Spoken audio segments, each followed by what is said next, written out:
Hi there, friends. Welcome back to my channel. Today in this video, I'm going to show you how to allow everyone to mention in your TikTok account.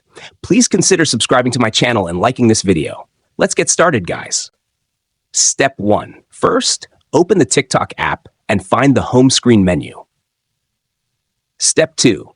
Now, tap on your profile picture on the right side of the screen corner. Step 3. Next, tap on the 3 lines option at the top right of the screen. Step 4. Now, locate the Settings and Privacy option at the bottom of the screen and tap on it. Step 5. Next, locate the Privacy option and tap on it. Step 6. Now find the Mentions option and tap on it. Step 7.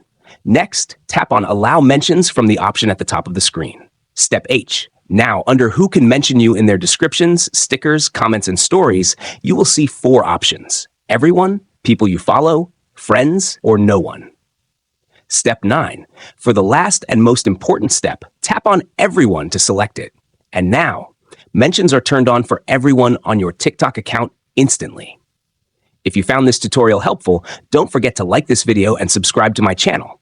Thanks for watching, and see you next time.